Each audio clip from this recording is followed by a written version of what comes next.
Welcome everyone to the Nerd Nook. I'm your host, MT. With me, like always, is Noah Bailey. So, I can't believe I'm finally saying this, but Superman is out. We haven't seen it yet, but Superman is out. It's like a lot of people on Twitter have seen it and formed opinions on it. Whether I think those opinions are genuine or not, we'll see. But it is out, and so far, it at least hasn't been an absolute train wreck, which I think is a good starting point. um, have you seen at all what is doing on Rotten Tomatoes? I have no preference for any. I am on spoiler protocol, Oh, so no, I have that's fair. no nothing. I have no idea what's going on. I don't know if it's doing great, doing bad. I assume it's not the worst movie ever because I haven't Yeah, somehow found out. But yeah, I like don't know anything about what's going so on. it's currently sitting at an 82% credit score on Rotten Tomatoes. Okay, So that's pretty good, all things considered. yeah, And as of right before recording, I checked. It had with over 5,000 user reviews. It has a 95% user score. Now, ooh, obviously, that seems, I don't know, like, considering it not even like it's out, but it's not like the full weekend yeah, hasn't come yet. Like, the user scores, especially, I'm always a little weary of because those could be very easily botted one way or the other. And so we'll see how that fluctuates over time. Even the Rotten Tomatoes critic score might fluctuate, but you know, out of the gate in the 80s, that's kind of a. I was actually expecting it to be somewhere in the 74 to 78 range. Just because I don't know, I feel like yes, James Gunn historically has made good movies, and like all of his superhero movies have gotten really high both critic and user scores, but this movie in particular just seemed to have so much baggage behind it. But for just there's a lot writing on this movie for a lot of different people. I was kind of thinking that critics might be a little more critical of it, and obviously there have been some negative reviews, there have been some very positive reviews, but as of right now, 82, that's a good start. I'll definitely take that. Especially considering BBS has a 27, which like I don't even like that movie. I think that's a little too low. But whatever.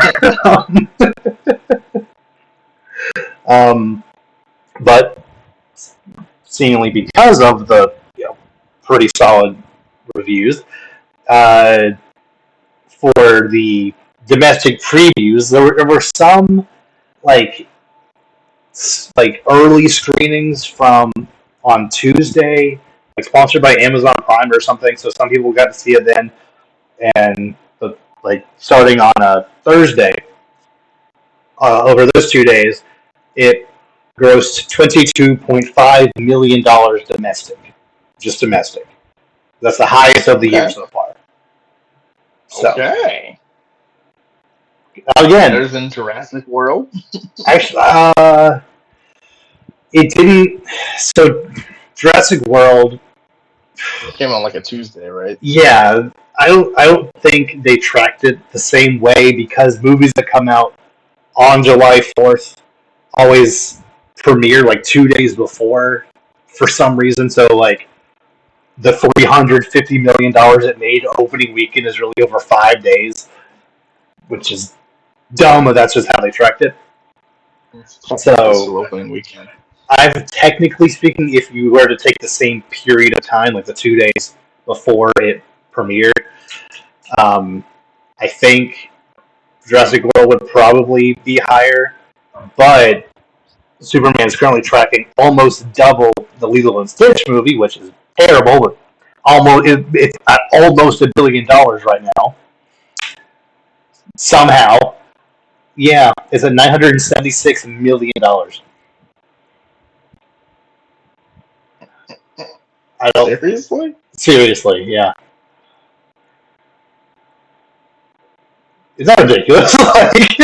Yeah. Like, I get it's like, it's Disney, so it's gonna happen, but it's just like, bro,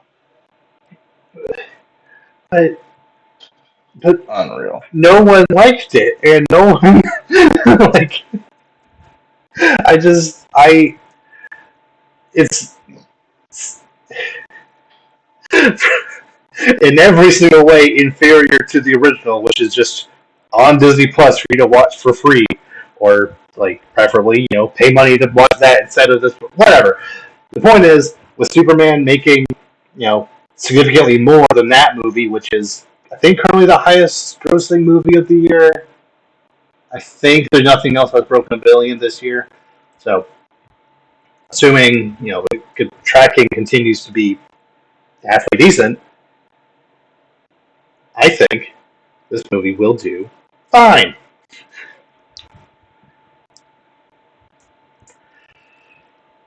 But like I said, there's a lot. You're definitely making the right call, staying off social media regarding Superman, because there's just been a lot of back and forth mudslinging on Twitter about like people being like, "Oh, I saw the movie and I thought it was terrible," and other people being like, "No, you didn't. If you actually saw it, you would maybe think this about it." And then like people taking these objectively great numbers that it's getting and being like, "Oh, well, actually, if you adjust for inflation, actually, Man of Steel is doing better." Like that's Inflation after only like what 12 like years?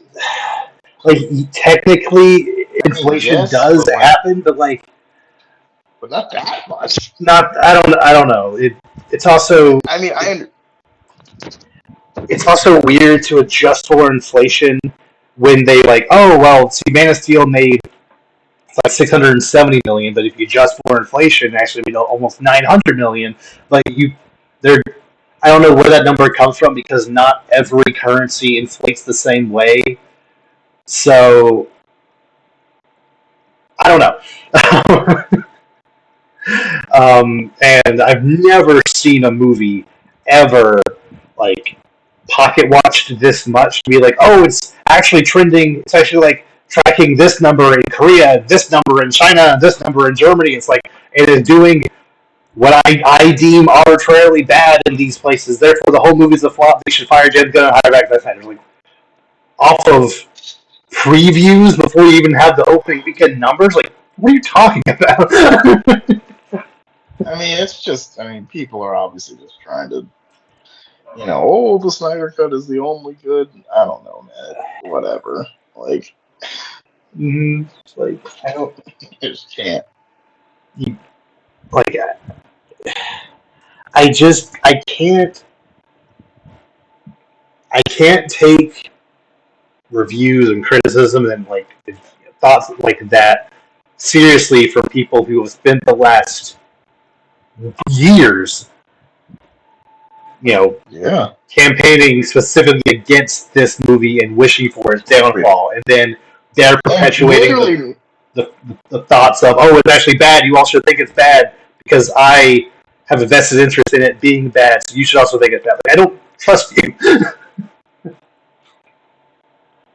Yeah, I don't know, man. I mean, people just want things to fail so bad, and it's like, hey, man, look, if it's a good movie, if it's a what if we just decide, hey, if it's a good Superman movie, let's just enjoy it, or don't watch it if you're really that against it, just don't watch it. But like Right?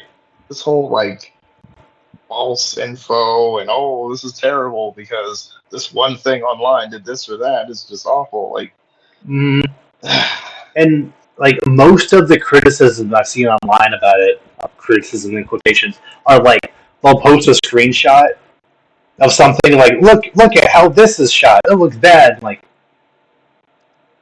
okay, or they'll be like, oh, all of the leaks, all of the story leaks that have been leaked throughout the last year or so, all of that turned out to be true.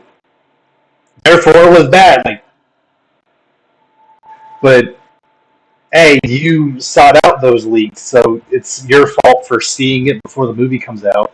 Also, you can't just point at the leaks, say they're bad, and then because I think they're bad, and that's what the movie actually is. It's bad. Like that doesn't make sense to me. Now, granted, like I said, we haven't seen it yet. If we see it and we actually do think it's bad, we'll let you know. But as of right now, I'm not trusting anything.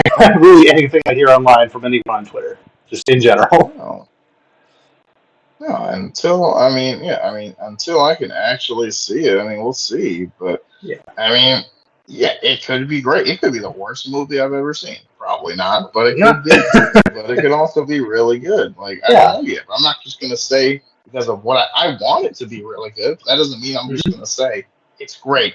I haven't seen it, but it's great. Everyone Yeah. should shut up. Like Like it was I don't your know most yet. anticipated movie of the year, so you're hoping it's good. But Yeah. and like I like James Gunn movies a lot. I like Superman a lot. I like every element I've seen from the trailers and promotions or whatever so far. But I'm not going to go in expecting it to be the greatest movie of all time, and then because I want it to be, reality isn't going to bend to my will, or I'm not going to go in and be like, this movie is going to be trash, and then have reality bend to my will and be like, oh, that's actually the worst comic movie we've ever seen. Because I have seen that take, and you know how much I hate that when people throw out worst comic book movie of all time, because there have been so many other movies that are so much worse. Like, I don't even think The Flash is the worst of all time. It's not great, but it's not like the worst of all time. And even just from what I've seen of this movie, just looks infinitely better than The Flash. And again, there are movies that are a lot worse than The Flash. Yes. um, so yeah, like again, on the other side, I've seen people say it's their favorite comic book movie of all time, and I'm like, that's more power to you, but also maybe give it a couple of days before making statements like that. Like have it, like whenever I watch a movie, walking out of it, I tend to rate it a lot higher than it actually deserves more more often than not. Like when I first saw BVS, I'm like, yeah, it's about a 7. It didn't love it, but I think it did some things cool. And over time, I kind of brought it down a couple of rungs. So like, if you liked it, cool. But again, I haven't seen it yet. Maybe it is really cool, but just to immediately throw out it is the greatest movie of all time or your favorite movie of all time, like I don't know. That seems a little premature, but I don't Yeah. know.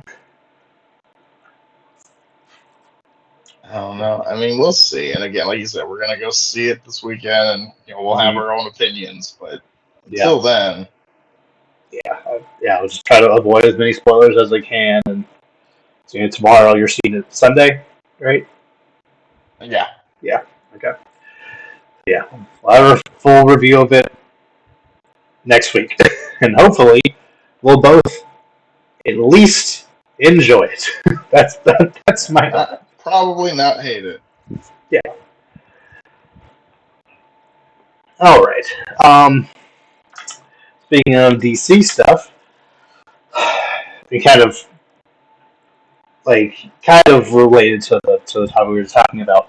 So for some reason, um, there has been this weird, not campaign, this weird mindset from James Gunn haters specifically, who have been trying to convince other people that the Batman Part Two had been completely canceled just because it kept getting delayed because the script hadn't been finished yet, and because James Gunn was chopping heads over there and canceling everything when that there's been no real evidence of that outside of like the immediate plan to maybe do a Man of Steel 2 that hadn't even actually left the ground yet before James Gunn whatever. So like James Gunn throughout all of May and through all of June, he was being very upfront and very honest about the fact that the Batman Part Two is still happening. Matt Reeves is taking his time. He is writing the script. Like he's very slow and methodical, but he will get it done, and it will be great. I expect to read it by the end of June. And on like June 28th, the Batman Part 2 script was submitted. So it is real. Yeah, where did that even come from? I don't know. And then when it was announced, it was like Matt Reeves posted on his Instagram, whatever account he posted it on. And instead of apologizing or walking back any of their statements saying that it was canceled, instead these same people tried to spin it as because Matt Reeves posted it himself.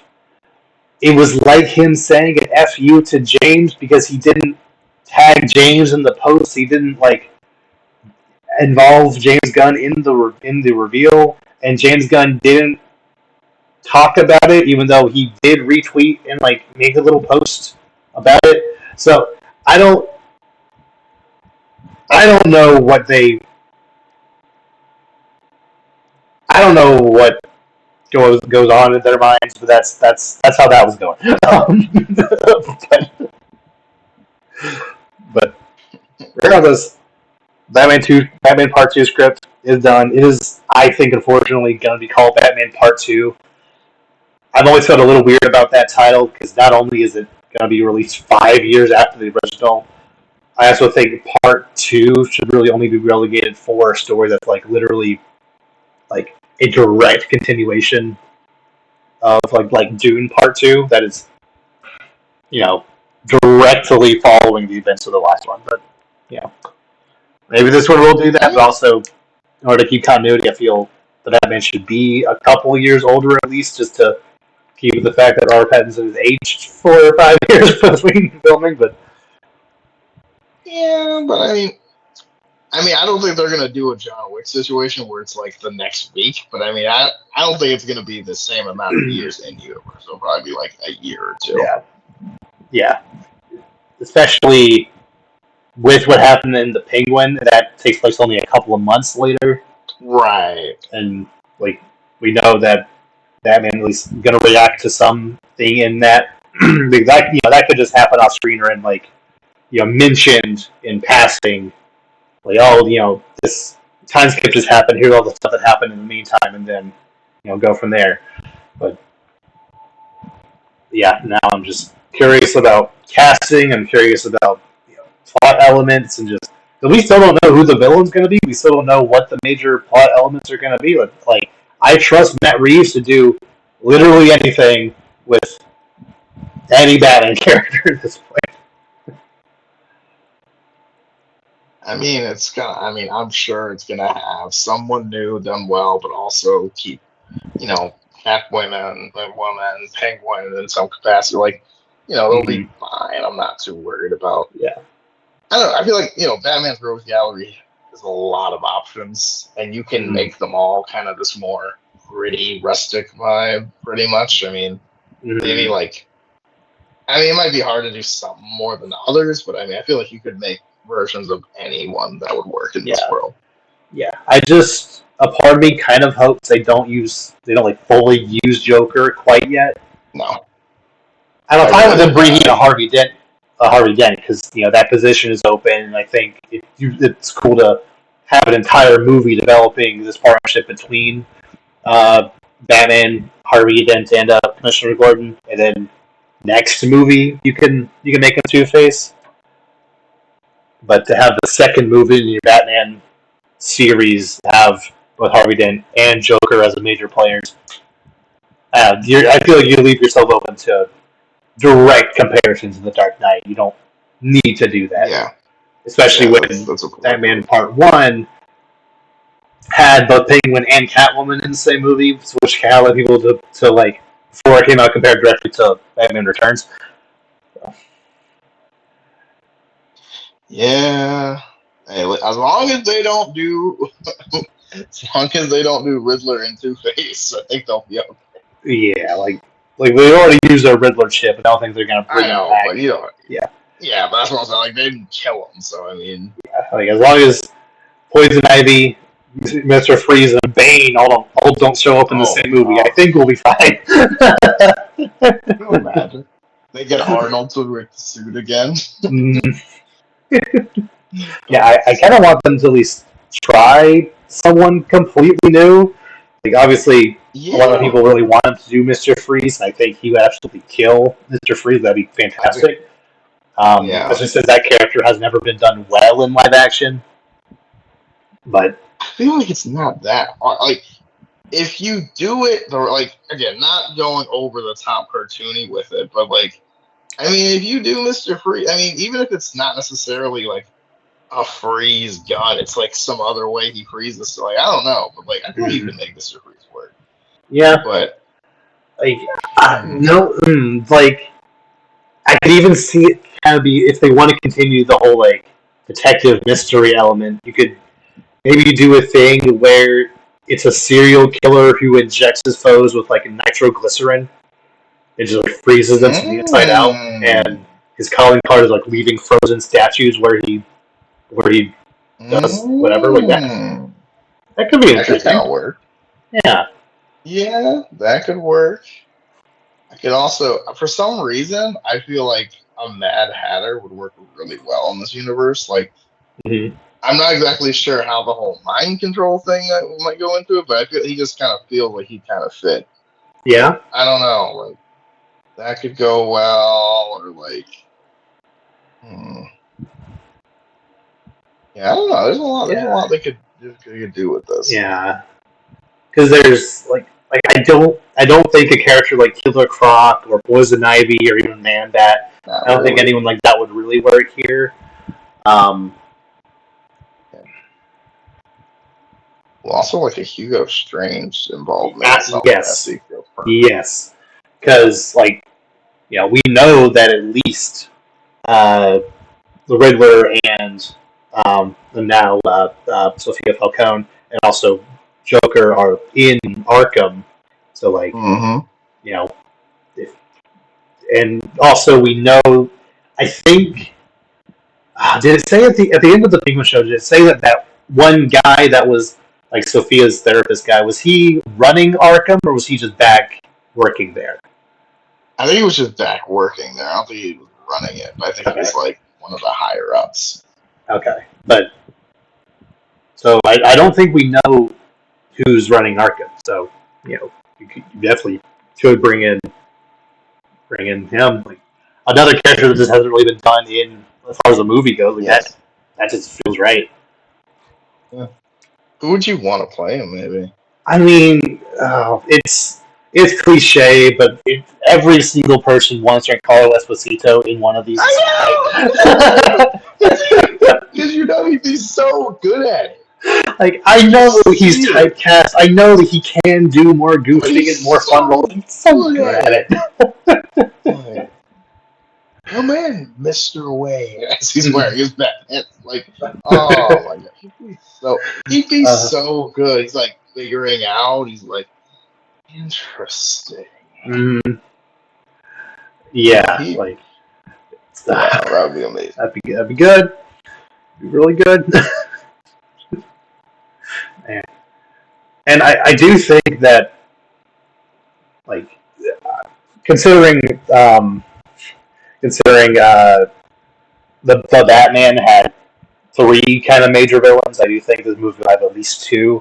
So if they do go with Mister Freeze, I do think you have room for at least one other kind of either minor or just a big villain who's either distracting, working with, or just a side thing that hopefully will connect in the same way that actually four if you count the Falcons. So like considering how I love the fact that in the Batman every single story element like kind of flowed through the Iceberg Lounge. I think if you kind of have a similar focus point be through Arkham or through some other you know if we like if Penguin is involved again, he's actually like running for mayor or something like that, which I feel is kind of where that story is going. Like I there's a lot of different ways they could do it, and Matt Reeves absolutely knows what he's doing. So I trust him with any character that he wants to use. Absolutely.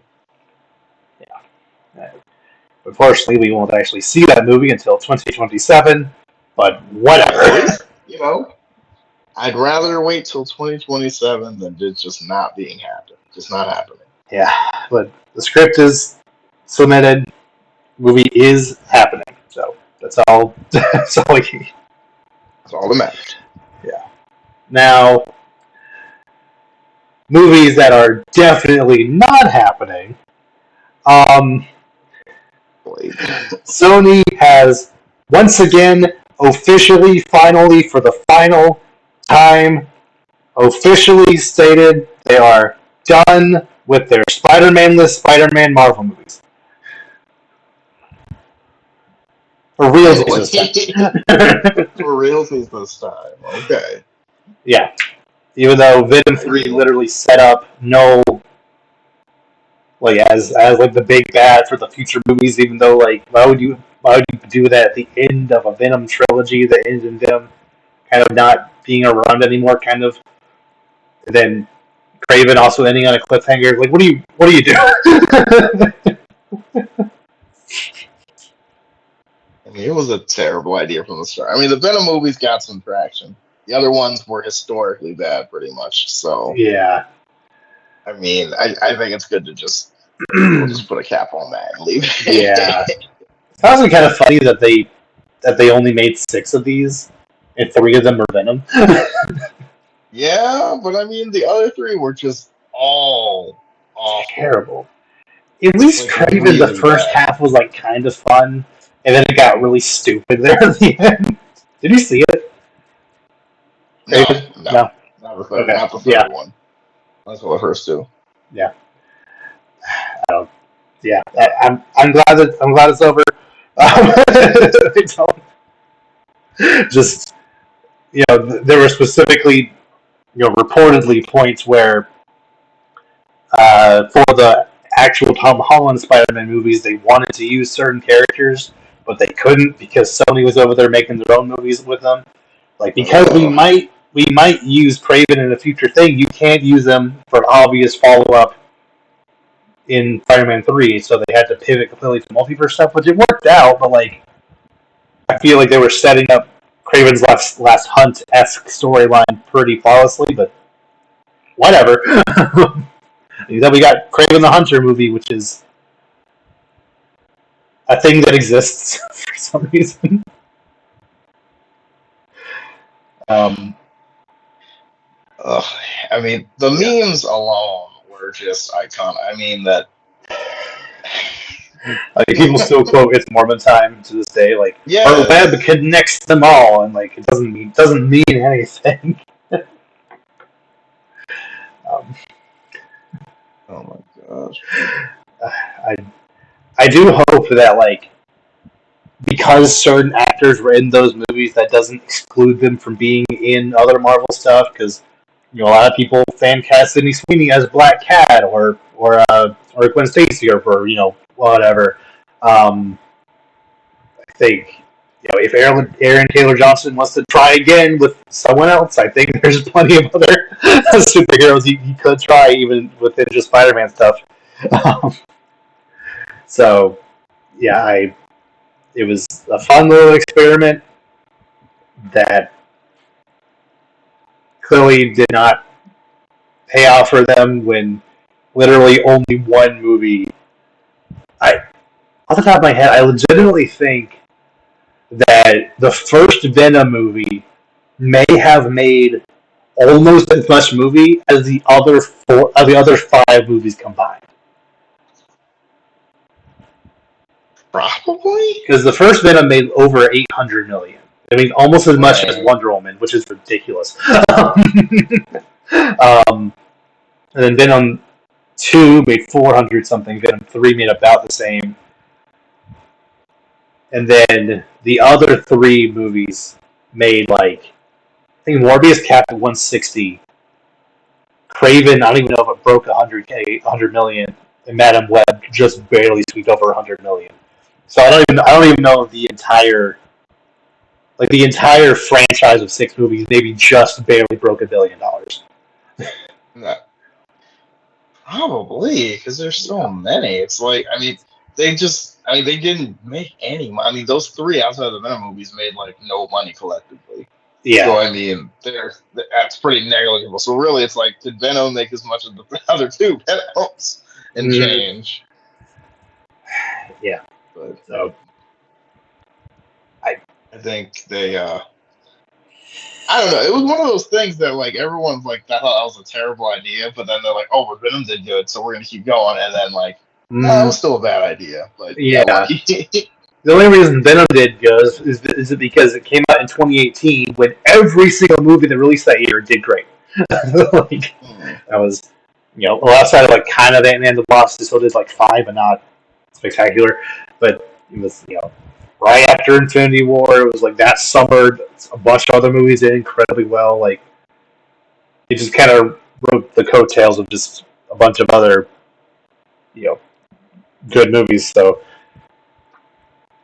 and then, you know, like you can blame COVID all you want for the moderate to, not good um, box office of the other movies, but I don't think, they released at any point and COVID wasn't a factor. I don't think Madam Web or Craven the Hunter by themselves would be enough to, you know, have them make money. But hmm. so, yeah, I'm glad it's over, and I hope Sony can get their act together and allow Marvel proper just to you know continue making the movies for them. Yeah.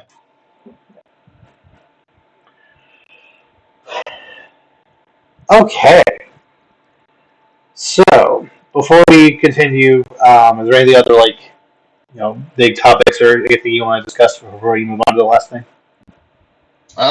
Not really. I mean, I was just excited for Superman and just trying to make sure that like, I don't know, it's like movies are kicking off. Fantastic Four is not too far along Mm-hmm. to me, and like just Yeah. I don't know, a lot of good movies coming out later this year. I know we've been saying that, and like this is gonna be a big summer, and then September that Demon Slayer Infinity Castle movie is gonna be in IMAX, which I will be seeing in IMAX because Nice. yeah, Huh. the animation looks Mm-hmm. like Mm-hmm. if it was a steak, it'd be a medium rare ribeye. Like you know what I mean? Like it's Oh yeah. just perfect. Yeah. I need to catch up on Demon Slayer. I'm just a little behind. But Yeah, it's a time, man. very good November show. 12th. Yeah. It's really good, and like, and I like how they're kind of ending it. Like, it's one of those shows that you're like, yeah, if they went another season or two, it would start to get repetitive. So I think they know they're kind of like, yeah, Mm, this is kind of the like we're just going really big on the finale. right. Okay. So let's move on to try to determine what we believe are the Mount Rushmore of Star Wars ships. Nice. So we're picking of all the different Star Wars ships, the four that we think are essentially the most important to the franchise. Okay. And I feel like an easy lock is Millennium Falcon, right? Yes, Yeah, locking absolutely. that one in. Okay. TIE Fighter number two, absolutely. Like just the Have to. The standard, like sound straight alone. one with the circle in the middle. Like, yeah, Yes, yeah, yes, like the standard, like square wing, like the sound alone is iconic. But I mean, you got yes, like that's Star Wars. yeah. So those two are easy. Okay, I'm trying to think if there are any specifically from the prequels. Slave That, One, maybe. Well, I guess that's both. yeah, like Isn't it that. not called That's that for like reasons? hmm? Isn't that like the? Didn't they change the name or something? Yeah. They changed it to the Spitfire, which is a solid name because you have to choose fast. But like, To the what now? I guess the Spitfire. Huh. Yeah, Okay. I guess that makes sense, but yeah. well, at least why they changed Um, it. But like can't really think of many from the ship that they fly away from Naboo on, like that really reflective oh ship, yeah, like the one that's that a looks cool like a looking ship. I don't plane. know if it huh? The one that's like kind of like more like plain, where it's like Yeah, yeah, the wing. I mean, yeah, but like no, I mean, What about like just the Star Destroyer though? I feel like that's like because Yeah. like open. You know what I mean? Because like when you see that, like when the movie starts, you just see like just going Mm, across. like I, Like, that could go for prequels. I mean, I guess they're not exactly the same, but I mean they're pretty. It's kind of the same kind of shit with a Venator or whatever for yeah, the I prequels. definitely prefer the look of the like classic white Star Destroyers to the Republic cruisers. Mm-hmm. Like the Republic cruisers are cool. It's just you can clearly tell they work backwards. Like we want it to look similar to the Star Destroyer, but it can't look exactly alike. So they tacked on like a weird Right. extra bit in the back that just kind of made it look. It was a little weird. Um, like would you? Yeah, because I would say like would you put the Star Destroyer or what is it? What is Vader's ship called? The Inquisitor? What is that? Oh yeah, something Yeah, like that. Yeah, it's yeah, like a it's like Interceptor Inquisitor, something like that. Yeah. yeah, Isn't that like kind of like an advanced TIE fighter though? Kind of. I mean, yeah. it's different, but like not really. It's like a. I Mm, mean, they're just like longer, more yeah. like Like rectangular than square wings. yeah, like I personally, I think the Tie Fighter, the standard one, definitely deserves to be on Yes, here. Especially like they all have a very similar sound. But that one just absolutely. was the first one you saw. It was like Yeah. it's definitely the most iconic. But I personally prefer the ones that have That like the curved sound. ones with like the longer bits on the end. Mm-hmm. Um, I think that's the Enforcer. I'm not exactly sure, but Like yeah, something like definitely that. Tie Fighter. Well, Um, what about? Okay, yeah, question. Does Death Star count as a ship, or is that like a Death Star. standard? No, that's all different No. Okay. thing. Because it fly. I mean, it moves. So It I'm just, does. this is just the thought. It's just a thought. That's how ship was a space station. We're not counting that. um, Fair, fair. Mm, like X-wing, right? You said X-wing? X-wing, yeah. I mean, Like you kind of have that's to. definitely in the conversation. Well, because it's like you think about X-wing, because it's like that's the ship that blows up the Death Star. He lifts it out Mm, of the swamp. That's a big moment. Like, yeah, like you who can else always say is like impossible? specifically Luke's Red Five specifically. Yeah, Yeah. yeah. Um. Oh, what is Mando's ship called? Oh, yeah, yeah, yeah. What is that called? Oh, I don't know, Austin. Can't. You know, I for some I know reason what you're can't talking. think of I it. know what you're talking about. Yeah, it blew up. The So, but still, yeah, yeah, it but was no, it was cool. pretty. Why can't I think of that? Razor Crest. Right? Yeah, Yeah, yeah. I had to look it up. I forgot. That was pretty. I mean, that's more new school, but that's pretty iconic. Yeah, I don't think it would knock out Boba Fett's ship or the X-wing, but Yeah. I think it should still be at least mentioned. Um, Oh, mention yeah. Um, I mean, there was an entire 3 episode arc of Clone Wars around the Malevolence, so yeah, that's kind of a big no. deal now. Although I don't understand why they didn't use that concept more. Because I'm like, that was like, I mean, I that was Just just make like more you of got a those and you whole like win. Yeah. yeah, like the whole like Uh, EMP shit. Like if you mm, bring that to like the Battle of Coruscant, you just win the war. yes. Because there's, I mean, you can't. There was nowhere to go. There's so many ships, you can't dodge. Right. Like just Mm, show up and immediately fire, and then go and yeah. win. But I mean, obviously the goal is not to win because playing both sides against each other. But you know what I mean? Like, At least I can look like good. it's like, oh yeah, it's like yeah, that's what I'm saying. You got to make it, yeah, don't make it look that good. You know what I mean? It's like, hey, I still love the meme where it's like the Toy Story, like the chess with a guy playing chess with himself, and it's like the Uh, son playing himself, and he's just like, oh, oh. it's like General Grievous, like, so Mm. satisfying. Okay, so The we clone decide. gunships are pretty cool. Yeah, yeah, yeah. Especially with the rise of Clone Wars lately, I think that's definitely really something cool we could add. Yeah. Like one of those, or like the what are the what are they? The Arc 75, 170 fighters? I don't know. Yeah, they're like the space ones with the like the wings pop out kind of. They're Oh like the yeah, six. Yeah, those are pretty yeah, cool. I think the gunships are more iconic though.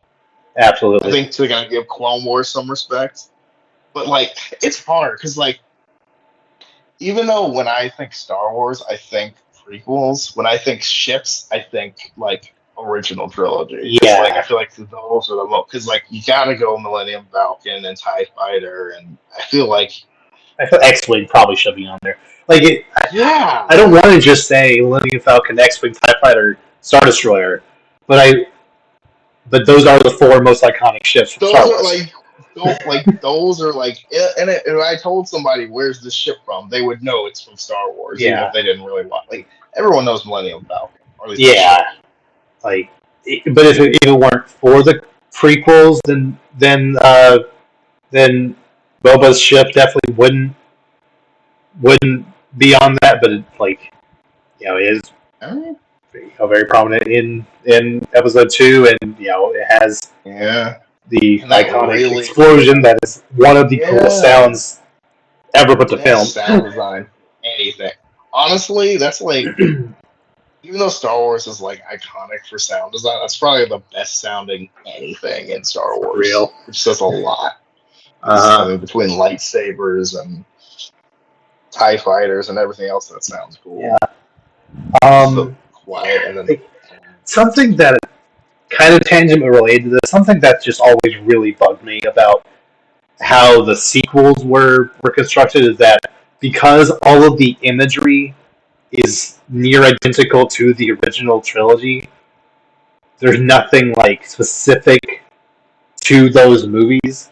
Like, oh, the Republic, the Resistance, they just fly X-wings Yeah, or Y-wings, and the Millennium Falcon is the main transport of the main crew, and the villains use TIE fighters. Like, can you not at least make them a different shape there's or yeah. something? I mean, they're stormtroopers, but they're not. They're the Empire, Yeah, but they're the only thing that's different is, I mean, between the crossguard lightsaber, that's like the only thing that's like iconic for the sequels. But like other than that, it's yeah, just kind of like the same stuff, or at least it yeah. feels like it. Um, like there are a couple of different ships, like those bombers from Episode 8. There's a couple of like background ships from Episode 9 that are new, but none. They're definitely not like as iconic as any of the originals. Um, like I'm really trying to think of anything that would be justified putting in place of X-wing or Star Destroyer.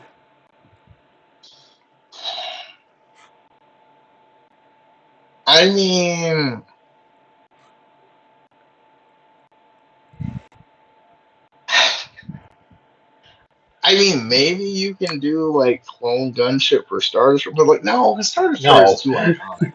No, I know. I can't. I didn't even sound right saying it. I don't know. Like Mm, it's just like because it's too iconic. Because all of, I mean, all those are the four most iconic. I think it's just there's just nothing you can because Millennium Falcon 1,000% lock, yes. Tie Fighter 1,000% lock, and then like Star Destroyer is so iconic because like The, anytime you start a movie and like it's like the slow like even like the like the the Tantive 5, episode is that three. his ship? The Tantive 5? Yeah, That was the first yeah. ever ship seen on screen, but then the Star Destroyer was right after it. Right. I mean, yeah, I mean that's good. That one is pretty iconic too. But especially with the like, what is it like 8 or 9 like exhaust things on the back? But like Mm, that's probably the honorable mention. uh, But for that being one the or first thing you see from Star Wars, like, yeah, it right, definitely and they be. use it a lot. I mean, it's like that, and like the end of Rogue One, like a lot of like Mhm. it's a lot of traction there. I mean, I think we just go with what we got. I think I think Tie Fighter, Millennium Falcon, Star Destroyer, and X-Wing. X-Wing. Yeah, gotta be. Yeah. Yeah, and I think the best way you can justify those other three, TIE Fighter, X-Wing, and Star Destroyer, is that all of the vast majority of the other iconic ones that we even kind of mentioned took heavy inspiration from those. Like every ship, Obi-Wan flies in episode 2 and 3, modeled after one of those. The clones, their main ships are just tri-wings, like basically X-wings, but like 3 little exhaust port things. Um, like again, the sequel basically just rebrand those. Yeah. The same ships. So yeah, I like maybe the Tantive, maybe Boba's ship, but I don't think those are more. Not as iconic. Yeah, and the thing too is outside of the Millennium Falcon, there's multiples of them. There's a lot of them. Like you see them all. Like you don't just see one TIE fighter. You see it throughout the original trilogy. Every time we go to the Death Star or anywhere where we're at the Empire, all you hear is you know what I mean?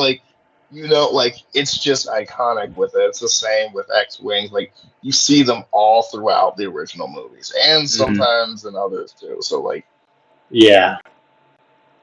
Like I do like the ship the Emperor rides in, that triangle shape with the fold down. And it thing. comes down and then that is pretty cool too. I do like that. That's like a motto that is the ship they steal in order to get onto Endor, Planet Moon thereof. But yeah, like I typically don't when doing this. I don't like just doing the most iconic things from the original, because I feel like the conceit of the Mount Rushmore is there's at least one person who's iconic that's a little more recent. But I don't think there's not though. Yeah.